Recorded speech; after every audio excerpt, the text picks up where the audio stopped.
días, bienvenidas de nuevo.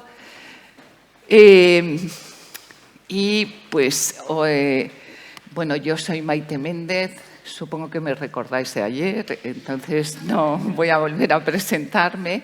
Y el título de mi comunicación es Género, Sexualidad y Colonialismo. Perdonad que me pongo el tiempo para no pasarme. Las mujeres del Quartier Reservé de Túnez en las fotografías de Res Suppot y Denise Bellon. No sé si tengo que pasar ya para que... Claudia, ¿esto qué es? ¿Qué es la curaduría feminista? No. Esta no es mi presentación.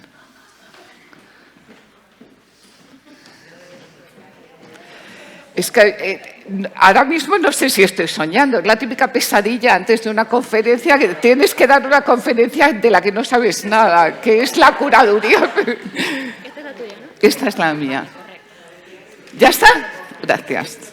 Bueno, pasado el momento pesadillesco, me concentro de nuevo y empiezo a contaros que, perdón, porque es que tengo que ir... Vale. Entonces, mi comunicación va sobre un conjunto, una serie de fotografías, o mejor dicho, dos series de fotografías que hicieron dos fotógrafas europeas, Res Suppot y Denise Bellon, que ahora presentaré, en el Quartier Reservé de Túnez, que es el distrito rojo, el barrio chino, o sea, el prostíbulo de la ciudad de Túnez en los años Suppot 1938 y Denise Bellon casi una década después, en 1947, y por lo tanto en pleno protectorado francés. El protectorado francés duró desde 1881 hasta la independencia en 1956, el protectorado francés sobre Túnez. Y por lo tanto va de estas imágenes de estas mujeres que son anónimas, si conocemos a sus autoras y datos de sus biografías y obras. De estas mujeres no sabemos más que habitaban y trabajaban ahí en un prostíbulo de la época colonial y pongo estas de momento, perdón, porque tengo que pasar las dos y me hago un poquito de lío, las de Res Suppot y Denise Bellon, que en estilos algo diferentes, pero con rasgos comunes. Y presento este trabajo sobre este asunto porque debo decir que me encontré con estas fotografías de Res Suppot, de estas mujeres del Quartier Reservé, un poco por casualidad, porque estaba buscando documentación sobre Suppot y realmente, pues como dirían los bartesianos, me punzaron, me llamaron mucho la atención y pensaba, ¿qué es lo que me llama tanto la atención? Y pensaba, pues que estoy viendo trabajadoras sexuales, por lo tanto prostitutas, en un país magrebí de la primera mitad del siglo XX, y llama mucho la atención que ninguna de ellas va desnuda, que ninguna de ellas posa a la manera tradicional de llamada sexual, por así decir. Pues me resultaban, pues no resultaban provocativas desde el punto de vista sexual, y en realidad pensaba, lo que me llama tanto la atención es que no parecen la odalisca tradicional o no parecen la mujer árabe islámica según el orientalismo, que es una mujer que está siempre o casi siempre sexualizada, aunque no esté en un contexto sexual. Y en cambio aquí sí estábamos en un contexto claramente sexual, puesto que esas mujeres eran trabajadoras sexuales. Lo que quiero es hablar de estas imágenes, perdón que no sé dónde estoy con los dos, quiero hablar de estas imágenes, por lo tanto, de mujeres árabes islámicas en época colonial, poniéndolas en el contexto del orientalismo o de la mujer o la construcción del sujeto femenino en el orientalismo, ¿vale? Porque esto me permite abordar una encrucijada, una serie de asuntos que tienen que ver con raza, con género, con sexo, con clase, con poder, con colonialismo, etcétera, etcétera. Y además contextualizo este trabajo dentro del trabajo que llevamos a cabo en un proyecto de investigación en curso que se llama Desnortadas, territorios del género en la creación artística contemporánea, que precisamente se llama así Desnortadas porque lo que pretendemos hacer es lo que venimos hablando en este simposio, de algún modo desnortar, desbaratar los ejes, las coordenadas sobre los que descansa el discurso de la historia del arte oficial o canónica o la hegemónica o como queramos llamarlo. Ese desnortadas en inglés se podría traducir como disoriented y por lo tanto es una forma de desorientar esas coordenadas, y lo que encontraba precisamente, creo, y me llamaba la atención en estas imágenes es que de algún modo desorientaban los parámetros en los que se define o se ha construido la identidad de la mujer según el orientalismo. Como decía ayer Mary Kelly, que sabe mucho del tema, hay muchas definiciones de orientalismo y la mía es tendenciosa, o sea, tiene que ver con la identidad del orientalismo según las tesis postcoloniales que, como todos sabemos, parten de Edward Said. Y, por lo tanto, voy a hablar de esa imagen orientalista, voy a poner estas imágenes en el contexto de la imagen orientalista, teniendo en cuenta que la imagen orientalista o de los sujetos, los paisajes, los territorios orientales según la mentalidad europea no son un reflejo exacto de lo real, sino que es una imagen creada por Occidente o por los occidentales con unos intereses políticos e ideológicos muy específicos y que tienen que ver con una forma de ejercer o para un mejor ejercicio de ese poder colonial. Y por lo tanto, parto de una idea de orientalismo claramente ideológica, o como decía Said, y sé que esta definición es controvertida o convive con otras, llama a ese orientalismo, a esa imagen orientalista del otro, un medio para definir la presunta inferioridad cultural del Oriente Islámico como parte del gran mecanismo de control que es el colonialismo, diseñado para justificar y perpetuar la dominación europea. Por lo tanto, lo que me preguntaba al ver las imágenes de Denise Bellon y de Gay Suppot es si dos mujeres europeas a la altura del final de la primera mitad del siglo XX, dos mujeres con una mentalidad moderna, dos mujeres familiarizadas con los entornos de las vanguardias europeas de las que nos ha hablado, por lo tanto, que provienen de ese contexto que nos contaba ayer Camille, si esas mujeres, en su condición de mujeres y de mujeres, digamos, emancipadas, modernas, de izquierdas, antiimperialistas, pues pueden realmente dar una imagen, empezar a construir una imagen alternativa a la de la mujer orientalista, ¿no? Empezaré por presentar brevemente a Gay Suppot y Denise Bellon, ¿no? Aquí las tenemos a las dos con sus cámaras, aquí las tenemos a las dos ejercitando su mirada, como dice Agnes Barda, la primera acción feminista, sobre todo si estamos hablando de la sustancia visual del mundo, de la realidad, es sin lugar a dudas la mirada, ¿no? Pues aquí las tenemos con sus cámaras y con esa especie de poder de su mirada. Gay Suppot era polaca o del ámbito germano y, como digo, estaba familiarizada con las vanguardias porque, entre otras cosas, se formó en la escuela de la Bauhaus.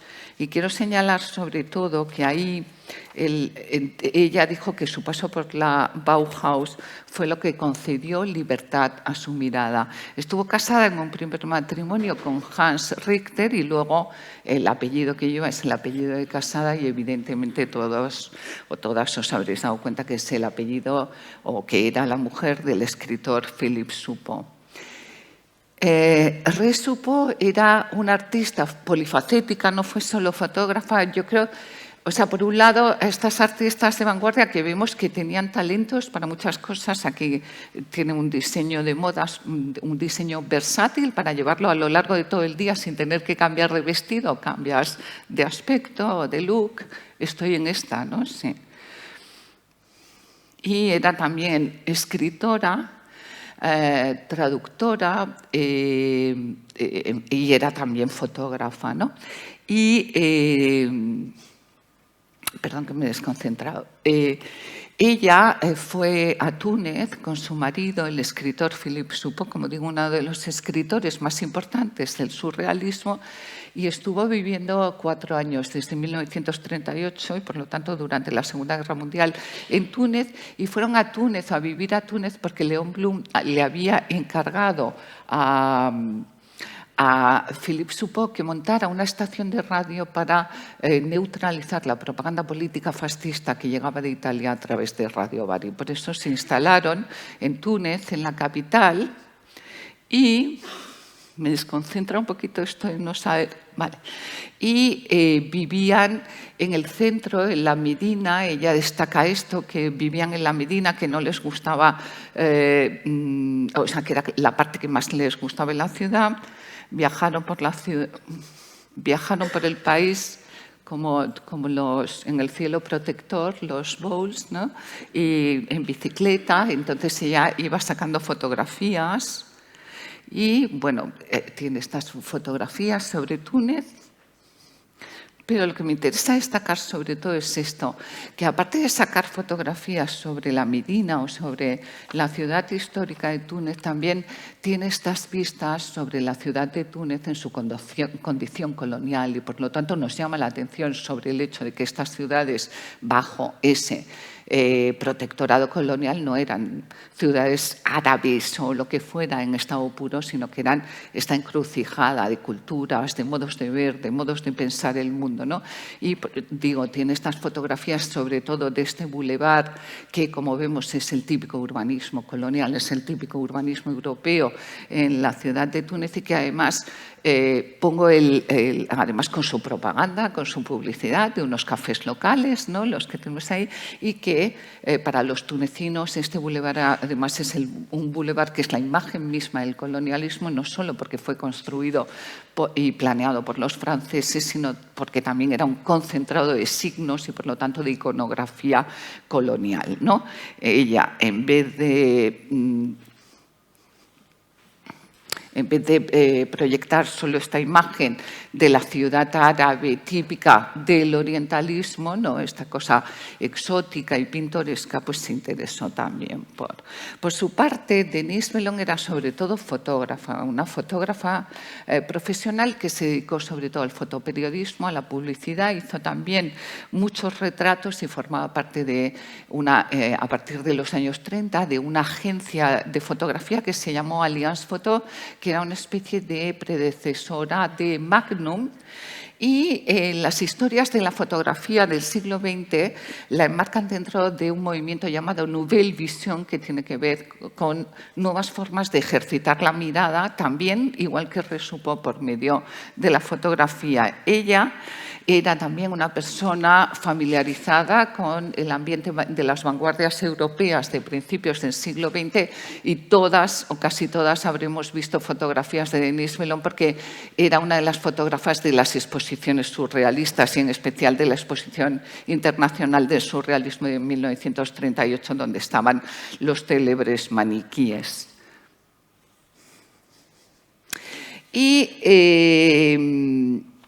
Perdón que me pierdo. Y ella viaja a Túnez, en cambio, para una estancia corta de un mes, pero también viaja, o sea, para hacer turismo, y en 1947, casi 10 años después de Resupo. Y me interesa porque antes ya había fotografiado un Cartier Reservé, que era el de Busbir en Casablanca, y esto me sirve para entrar en la segunda parte de mi charla, que es hablar de qué son estos Cartier Reservé, ¿no? ¿Qué son estos prostíbulos coloniales? Estas son las fotografías que Denise Mellon hizo en Busbir, que, como digo, es el barrio reservado de Casablanca, que era Uno de los mayores prostíbulos que existieron en su momento era además muy conocido, muy popular, el mayor prostíbulo al aire libre del mundo, se dice el mayor quartier reservé del norte de África, y un prostíbulo, también se le ha dicho una especie de Disneylandia del sexo, pero una Disneylandia orientalista del sexo, ¿no? Y es muy interesante porque fue construido por los franceses y fue construido.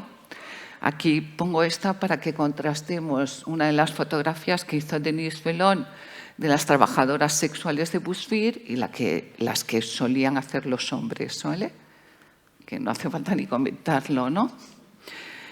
Bien, y digo, BuzzFeed era todo un ensueño orientalista, era como el ensueño orientalista hecho realidad, porque era un barrio dedicado exclusivamente al sexo y dedicado exclusivamente al sexo al servicio de las tropas coloniales, ¿no? de los europeos. Y había sido construido, era todo un barrio construido de nueva planta por los franceses y construido a la medida exacta del ensueño orientalista y por lo tanto como si fuera una ciudad del norte de África, una ciudad árabe, de acuerdo con el orientalismo más puro, o sea, de acuerdo con lo que todos tenemos como estereotipo de ciudad árabe. Todo lo contrario del boulevard francés que hemos visto en el centro de Túnez, fotografiado por Ressupo, ¿vale?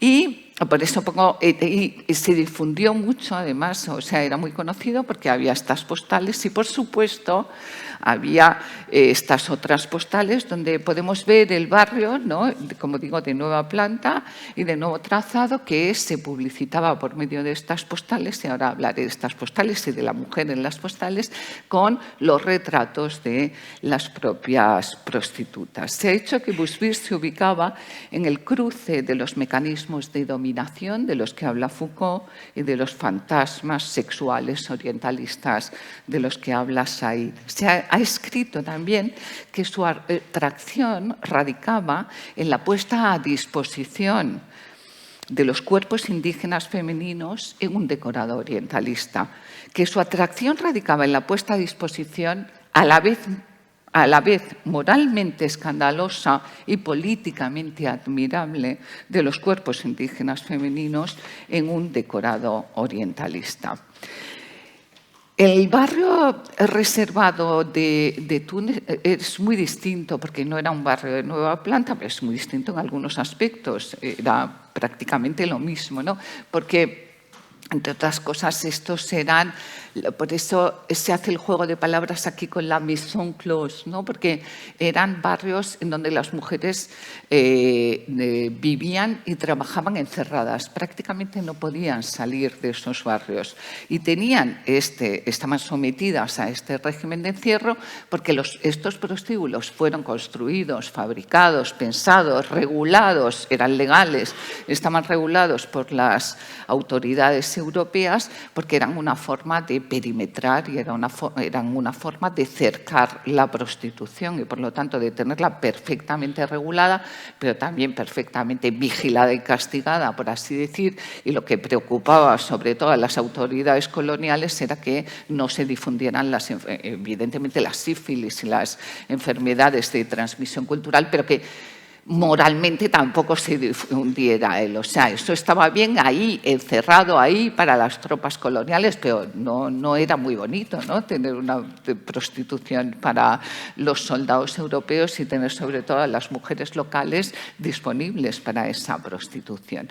El quartier reservé de Túnez, digo, era muy distinto porque no era un barrio de nueva creación, en realidad debían ser un par de callejuelas, debían o deben, porque a veces he leído que sigue vigente, que sigue funcionando. 2 o 3 callejuelas de la Medina, ¿no? Como podemos ver en el típico urbanismo de una Medina, de una ciudad árabe. Y Denise Bellon escribió sobre él, aparte de fotografiarlo, y estoy hablando, claro, se me olvidó decir al principio que esta ponencia entra dentro de esta idea de hablar de las confluencias, ¿no? Entre las miradas de mujeres artistas. Entra dentro de esos parámetros y también de los parámetros que decíamos ayer, transnacionales e interculturales, ¿no? Y Bellon dice que el de Túnez era, el barrio reserva de Túnez era el más hermético y feroz del Mediterráneo y lo describe como un lugar oscuro, una callejuela que solo recibe la luz del sol durante 1 hora al día y a cuyos lados hay almacenes, lo pone entre comillas, en el que dice el mercader y la mercancía, como sabemos, son la misma, y habla también, y esto es muy interesante, del carácter internacional de las mujeres que trabajaban. Y dice que había españolas, provenzales, sicilianas, maltesas, judías y mujeres con K, que es como se llamaba a la mujer magrebí, pero también con connotaciones de amante o prostituta.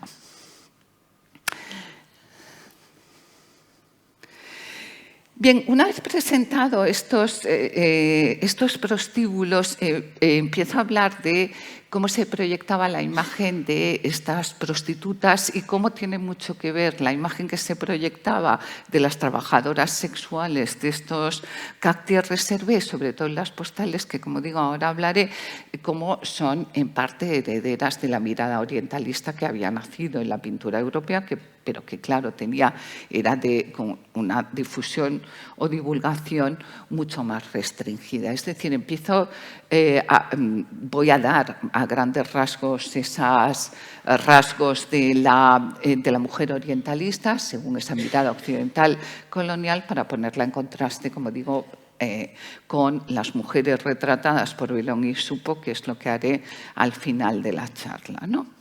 Bien, esas mujeres orientalistas, como sabemos, de acuerdo con las teorías postcoloniales actuales, que son muy críticas con la imagen que ha arrojado o que construyó el europeo colonial de los árabes, yo cuando empiezo a trabajar en este tema pienso, me concentro un poco en el Magreb y en Túnez, y lo primero que me salta, digamos, lo primero que me hace clic es que en árabe Magreb significa occidente y, sin embargo, igual que España forma parte del orientalismo, Grecia forma parte del orientalismo, el occidente más occidente del mundo árabe y musulmán, que nosotros en Málaga lo vemos desde casa, vemos Marruecos desde Málaga y a eso lo llamamos oriental. O sea, es una cosa verdaderamente, si ellos son orientales, nosotros también, y si ellos son occidentales, o sea, es lo más occidental que puede haber, ¿no?, del mundo árabe, y lo llamamos Oriente, ¿no?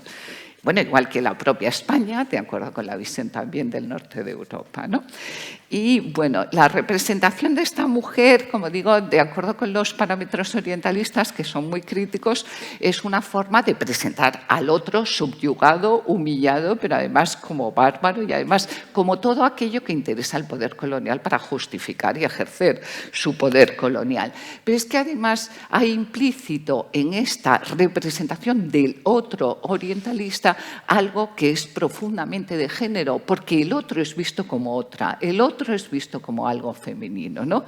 De tal forma que la imagen orientalista que fue creando Europa en sus narraciones y también en sus narraciones visuales es la de un Oriente que tiene todos los rasgos de lo femenino y por todos los rasgos negativos de lo femenino de acuerdo con la racionalidad europea.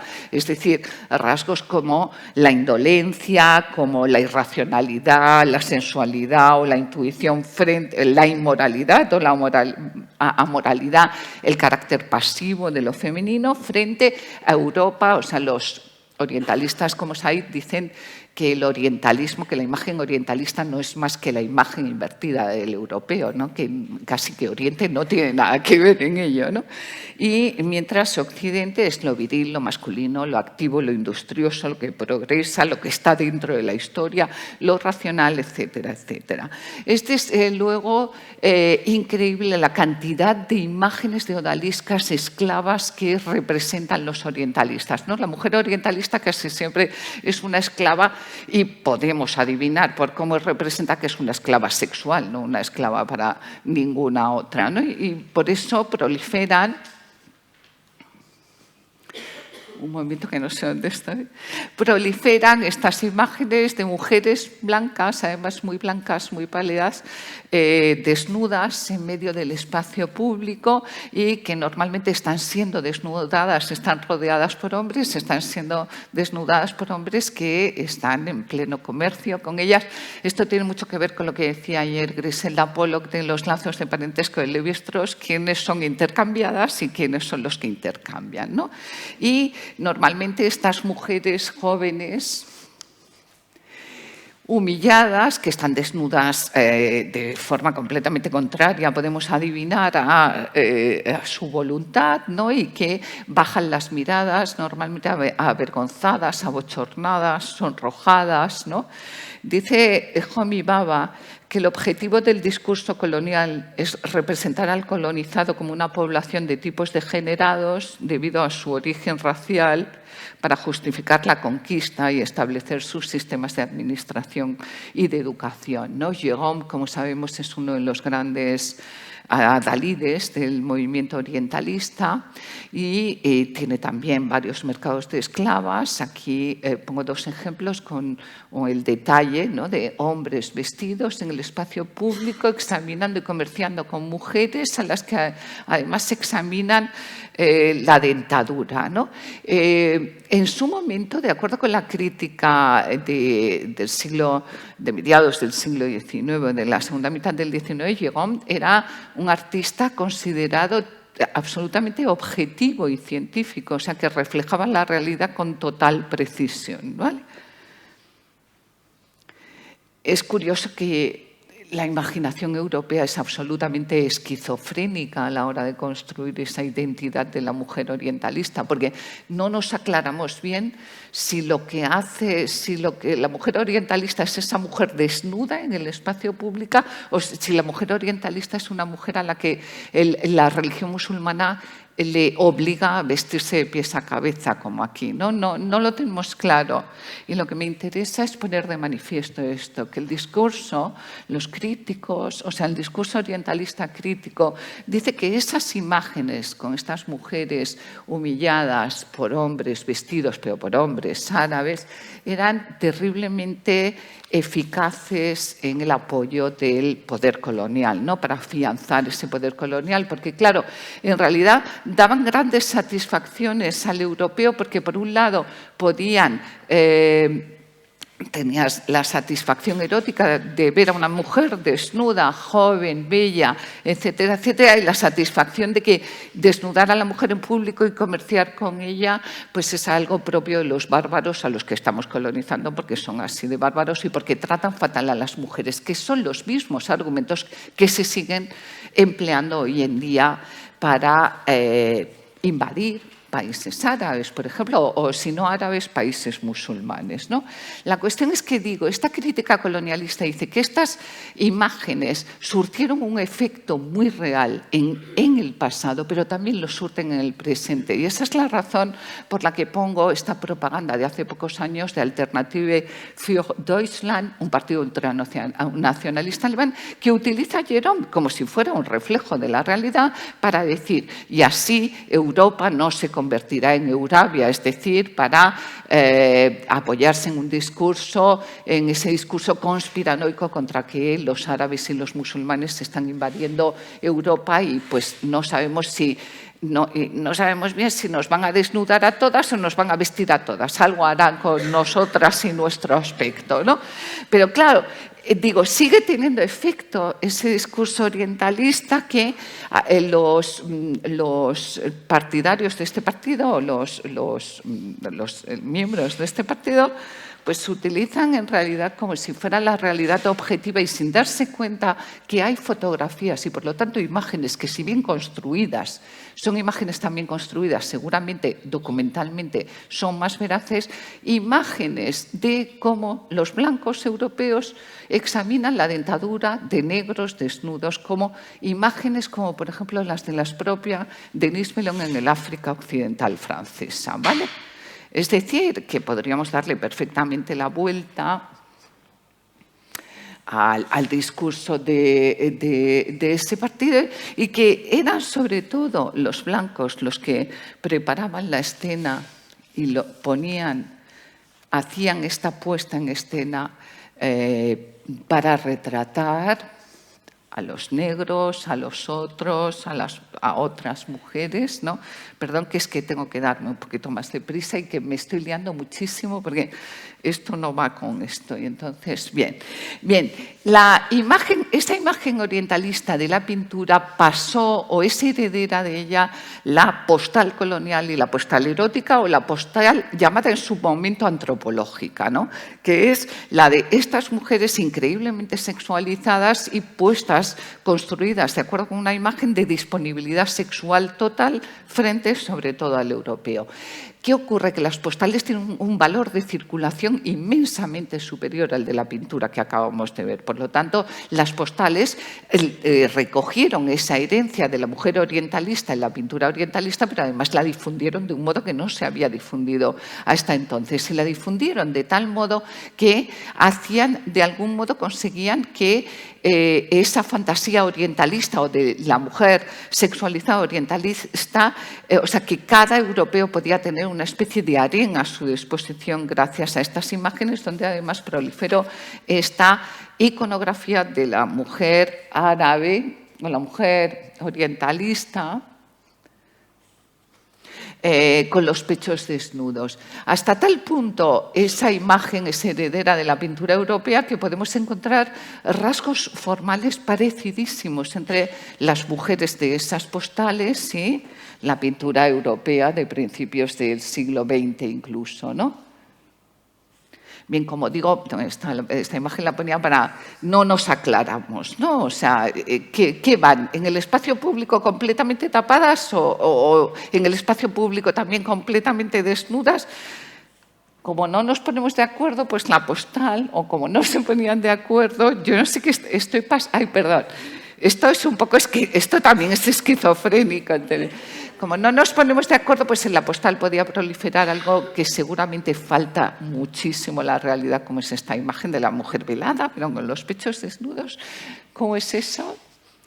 Y digo, la cuestión es que estas postales, además, muchas eran vendidas bajo un pretexto o confeccionadas bajo un pretexto semi-pseudocientífico, como antropológicas o como imágenes que en realidad estaban ilustrando las costumbres, ¿no? Costumbristas, como si las mujeres árabes, al contrario de las españolas, por ejemplo, las europeas fueran a la fuente a coger agua medio desnudas porque les había dado por ahí, ¿no?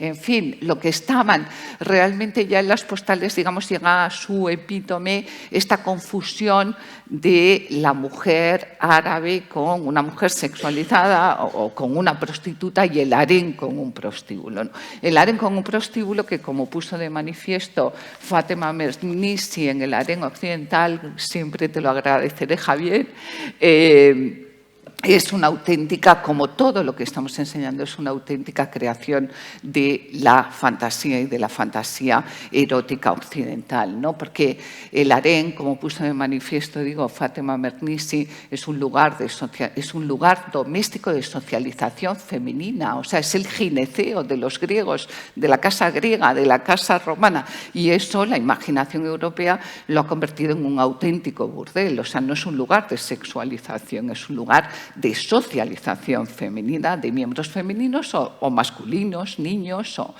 mayores. Y bueno, como sabemos de sobra, como nos enseña también Mary Kelly, pues hay muchas imágenes alternativas de cómo eran esos harenes que quizá, si no son el reflejo exacto de la realidad, son algo más parecido a la realidad, donde tenemos a estas mujeres, tanto en Henriette Braun como en este autor turco, ¿no? Que retrata harenes no árabes, pero turcos, musulmanes, donde las mujeres no solo van vestidas de pie a cabeza, sino muchas veces van a la europea, sobre todo porque en Turquía, pues, bueno, no me voy a enrollar más, pero también me gusta también estas imágenes de las tenanas, también de los harenes indios, ¿no? Musulmanes, que muestran a las mujeres vestidas y además las muestran en esa como espacio de socialización femenina, por mucho que vengan a visitarlas los hombres. No son esas mujeres muelles del baño turco de Ingres, que por otro lado a mí me encanta, ¿no? Pero que lo que da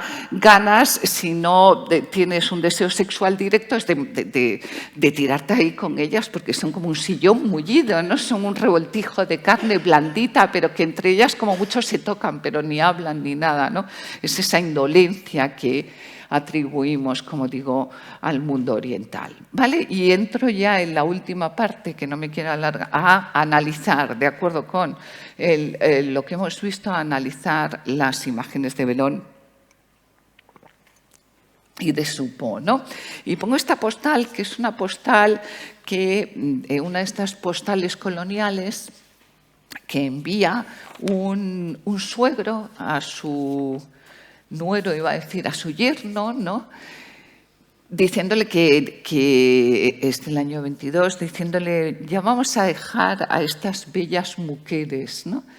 Y lo pongo como presentación del análisis de las imágenes de Belón y Suppot, porque lo cierto es que estas mujeres de las que le habla este suegro a su yerno, pues en realidad no se podían encontrar en ese momento en esos países, no se podían encontrar en el espacio público, y mucho menos con los pechos descubiertos. Tampoco se podían encontrar en los harenes, porque no eran eso, los harenes. Como mucho, podíamos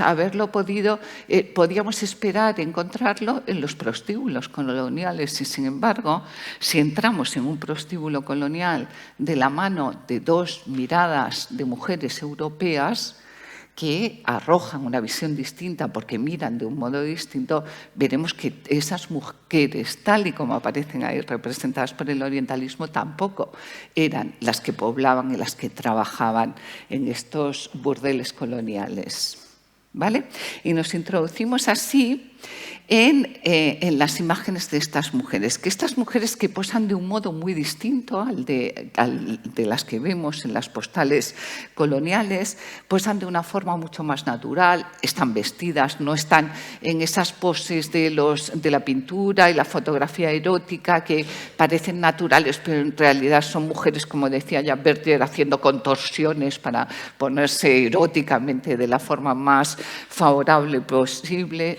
Posan con toda dignidad, además, y prácticamente completamente vestidas. Y como digo, porque Belón y Suppot arrojan otras perspectivas al mirar desde otro lugar. Y son imágenes, además, que están llenas de signos muy interesantes desde el punto de vista para un análisis semiológico.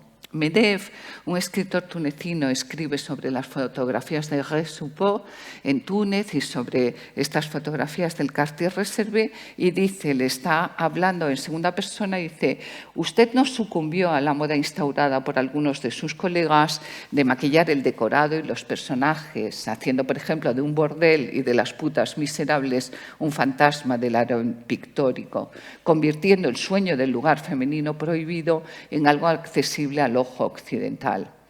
En las muchachas del Cartier Reserve, tal y como usted las fotografió, en ellas encuentro la verdad del estado material del momento.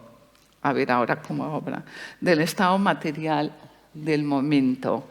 Ilustrado, un momento, me he perdido. Ilustrado por un cierto número de utensilios y objetos modelados en arcilla y que eran de uso habitual antes de los hornos a gas o el refrigerador. Y él habla de que estas imágenes le hacen rememorar su infancia entre mujeres, a lo mejor en esos patios, con las mujeres dedicadas a labores cotidianas, ¿no? Y con todo, como digo, todos estos signos, ¿no? Todos estos objetos cotidianos o de la vida cotidiana de estas mujeres. De acuerdo con la crítica orientalista, la dominación colonial se había basado en la construcción de estas imágenes del otro como alguien absolutamente esencializado, ¿no? Y lo que intento analizar es hasta qué punto Suppot y Belón rompen con esa esencialización y, por lo tanto, con ese orientalismo, ¿no?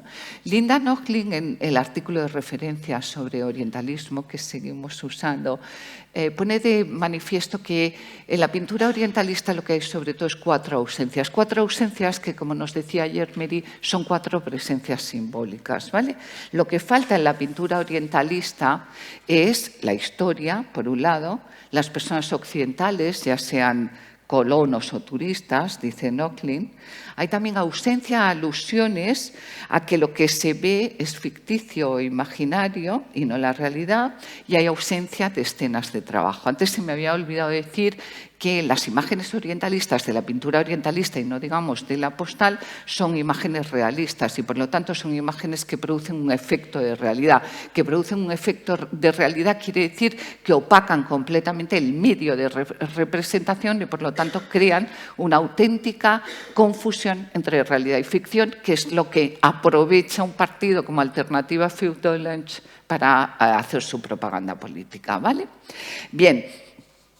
Pues lo que vemos en las fotografías, digo, perdonad que es que me cuesta un poco porque no voy al mismo tiempo aquí y aquí, no yo.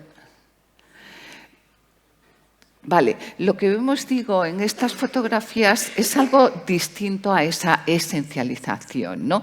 Y sobre todo está ausente esa primera ausencia de la que habla Nochlin, ¿no? Porque ese retrato del mundo árabe o del mundo oriental está como un mundo sin historia, como si los europeos hubieran desembarcado con todo su progreso, su industria, su técnica, su ciencia, en un mundo completamente ajeno al paso de la historia, ¿no? En un mundo de esto han tratado, hay obras muy interesantes de Elo Vega y Rogelio López Cuenca que han puesto de manifiesto cómo se esencializa al otro y cómo se le saca completamente de la historia, ¿no? Y se le pone en un lugar y un tiempo absolutamente nebuloso y para ello se le suele vestir con un atuendo tradicional porque ese atuendo tradicional hace referencia vagamente, ¿no? Tiene connotaciones de un pasado que tampoco es pasado, que es eso, algo fuera de la historia o fuera del tiempo, que es, por cierto, también lo que hacemos con lo que llamamos el arte primitivo africano, que es no ponerle ni fecha, ni autor, ni nada, ¿no? Como si fuera una cosa que no ha tenido, mientras que el europeo es aquel que tiene historia, el que avanza con la historia, por lo tanto, el que tiene que ver con el progreso, la tecnología, la ciencia, etcétera, etcétera. Si pensamos eso, digo, en las imágenes de Belón y de Eusupo son muy distintas porque las mujeres van vestidas como debían ir vestidas, o sea, no se les ha vestido de un modo. Y muchas veces, bueno, con estas fatuas, ¿cómo se llama? Bueno, estos, ¿no? Esa especie de pareos que están tan de moda ahora, ¿no? O llevan también vestidos que nos colocan, como europeos además vemos claramente, porque es moda occidental, vestidos, llevan vestidos, peinados, la forma de maquillarse a veces es occidental y entonces nos coloca perfectamente, porque sabemos cómo progresaba la moda en Europa, pues nos coloca en los años 30 los vestidos que llevan algunas de ellas, pues son típicos de los años 30 o los años 40, ¿no? Eso las pone ya en unas coordenadas espaciotemporales mucho más precisas. Hay algunas, perdonad, que es que como no van las dos coordenadas no sé lo que hago, ¿eh? Hay algunas imágenes que sí las vemos vestidas así, pero evidentemente era porque era como quizá Mary sabe decirnos si son atuendos de bereberes, ¿no? Era como, pues tenían... Y claro, esto es interesante también porque al verlas así, con estos atuendos, podemos empezar a reconstruir experiencias vitales y parte de la biografía de estas mujeres de las que no sabemos ni los nombres o que son completamente anónimas, ¿no? Entre otras cosas, también en estas fotografías aparecen con esos tatús, con esos tatuajes. Algunos de esos tatuajes son tatuajes tradicionales de sus comunidades de origen, que son signos perfectamente codificados, que dicen que si la condición, cuál es el estado social de una mujer y, por lo tanto, como digo, arrastran sus biografías. A lo mejor algunas de estas mujeres eran viudas o habían estado casadas y habían sido repudiadas. Y esos tatuajes, además, y esto también es muy interesante en la fotografía de Supo, y Denis Bellon, no aparece un orientalismo o un carácter árabe o musulmán esencial, sino una realidad colonial, que es una realidad muy compleja y es una realidad híbrida, de tal forma que esos tatuajes a veces son dibujitos con ciudades, a veces son nombres, a veces ellas tatuaban nombres de hombres, ¿no? Y vemos como el tatuaje colonial, digamos el tatuaje de influencia europea o producto de sus interacciones con los hombres con los que tenían ese comercio sexual, mezclados con quizá sus comunidades de origen, ¿no? Por lo tanto, digo, eso las mete en la historia y eso las hace, no solo que las mete en la historia, sino que nos las dibuja no como una imagen estereotipada y esencialista, no como esas imágenes en realidad mudas, si no es porque expresan algo erótico de las postales eróticas, sino con personas de carne y hueso, con unas vivencias determinadas, con unas historias determinadas, ¿no? Por lo tanto, ahí hay alusiones continuas al presente, a la vida cotidiana de estas mujeres. Tampoco hay esa ausencia de la que habla Linda Nochlin, de que normalmente en las escenas orientalistas nadie está trabajando porque todo el mundo es indolente y se dedica a la vida muelle, ¿no? Pues ellas muchas veces en estas fotografías las vemos dedicadas a sus labores cotidianas. Evidentemente sus vidas no eran solo acostarse con sus clientes, ¿no? Y esto también nos las hace pues nada menos que humanas, cosa que no son las imágenes estereotipadas. Y en cuanto a esa ausencia del efecto de realidad del que hablaba antes, de la pintura orientalista, yo creo que en parte, no es que sea buscado quizá por Soupeau y por Bellon, pero en parte queda neutralizada por el hecho del medio fotográfico y por el blanco y negro, ¿no? Porque el blanco y negro evidentemente es algo que está en contra de ese efecto de realidad, pero también porque el blanco y negro anula todo el colorido que tenemos asociado los europeos desde hace milenios al oriental, ¿no? Lo oriental es recargado, es ornamental, es colorido y por lo tanto el blanco y negro también nos saca de algún modo del ensueño orientalista. Perdonad, voy a ir un poco más deprisa porque no quiero pasarme. Las vemos además interactuando, o sea, si no hay europeos o europeos, como decía Linda Nochlin, pues sí que las vemos interactuando y sobre todo interactuando con hombres que pueden ser desde vecinos, porque en esos barrios también vive gente, o sea, no todas las viviendas están dedicadas a la prostitución, o quizá clientes o quien fuera, ¿no? Interactuando con ellos. Y también hay alusiones muy claras a la condición de encierro de estas mujeres, en estas imágenes mucho más crudas, pero que fijaos cómo contrastan cuando aparecen las rejas típicas de las calles, de esas calles de la Medina, y ellas ahí encerradas, y las retrata así tanto Soupeau como Bellon. Fijaos qué contraste hay con la imagen orientalista de la esclava, también con la reja, pero completamente distinta, porque el reclamo sexual que hay en estas postales está completamente ausente. O sea, las imágenes de Bellon y Soupeau no dan pábulo a la ensoñación de posesión con toda inmunidad de esos cuerpos que se muestran, ¿no? No lo he hablado, pero sí lo dejo mencionado. La propia decoración y escenario son el espacio cotidiano, los espacios cotidianos de esas mujeres, y no la puesta en escena típicamente colonial, ¿no? Bien, pero voy acabando diciendo esto. Esa pregunta que me hago desde el principio de hasta qué punto las miradas de dos mujeres sobre otras mujeres de distintas nacionalidades, culturas, de distinta condición, de distinta clase social, en un régimen claramente colonial, las miradas de dos mujeres, pero europeas, y por mucho que fueran antiimperialistas, dentro de ese contexto de dominación colonial, pueden desbaratar la imagen orientalista y diría que pueden abrir brechas en esa imagen orientalista, si bien no la desbaratan del todo en este sentido.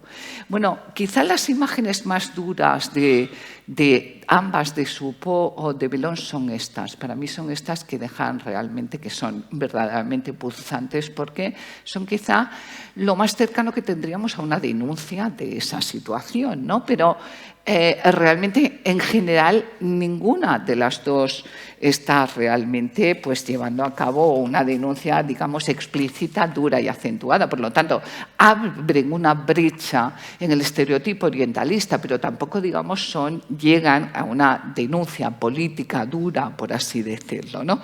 Son y siguen siendo imágenes, son miradas femeninas que yo creo que muestran una empatía con otras mujeres, como cuando las mujeres miramos a las infinitas prostitutas que hay en la pintura occidental, ¿no? Pero al mismo tiempo son miradas europeas, tanto que algunas de estas fotografías a mí enseguida me traen la referencia de la pintura europea, ¿no? Por ejemplo, Kupka también retrató a trabajadoras sexuales parisinas y son casi iguales que las de Suppot, y Matisse también retrató a esta odalisca sentada que me recuerda muchísimo a la de la derecha, ¿no? Y pues si bien hay todavía esa carga europea, lo podemos ver sobre todo si comparamos las imágenes de Bellon y Suppot con las imágenes decoloniales, es decir, con las mujeres árabes y musulmanes retratándose a sí mismas. Es decir, no estamos todavía en esa fase decolonial, que es cuando aquel sujeto considerado subalterno y que no ha podido hablar y que no ha tenido derecho a la autorrepresentación, toma así la palabra, toma así, empuña la cámara y entonces, como hace Yasmina Boussian, pues hace aquello que no se ha dejado al otro oriental en esa fase orientalista, que es pues ser un sujeto, una mujer árabe como aquí, tomando el control de la cámara fotográfica y por lo tanto tomando el control sobre la propia imagen, como hace, digo, Yasmine Boussian, o como hace con las postales de Busbir, que eran así de dolorosas, alguien como Fátima Mahmoud, que interviene en ellas y intervienen esas imágenes muy conocidas, sobre todo para ellas, ¿no?, de los prostíbulos, de los quartiers réservés, y los pixela de esta forma. Y no se puede reconocer aquí, pero los píxeles, lo que parecen píxeles, son vulvas femeninas, ¿no?, con la intención, como dice la propia Fátima Mahmoud, de revelar, reparar las memorias a través de la supervivencia de recuerdos revisitados del cuerpo colonial y de la prostitución en Casablanca, porque está hablando de Busbir. Entonces, para terminar, sí diría, como conclusión, al menos parcial o transitoria, que si los pintores orientalistas habían sexualizado el harén, que en realidad no es un lugar sexualizado, sino marcado desde el punto de vista de género, por su parte, Bellon y Suppot lo que consiguen... Esta es la última, ¿no? No, perdón, sí. Lo que consiguen, se me han ido, lo que consiguen es desexualizar el burdel colonial. Un espacio que sí podemos esperar que estuviera sexualizado, puesto que esa es su función principal, su razón de existir. Y de este modo lo que hacen es desterritorializar el sexo y producir así un cortocircuito en esa identificación colonial de Oriente, del otro oriental, de la otra oriental, con el sexo, las sexualidades desenfrenadas al servicio entero del colonizador. Gracias.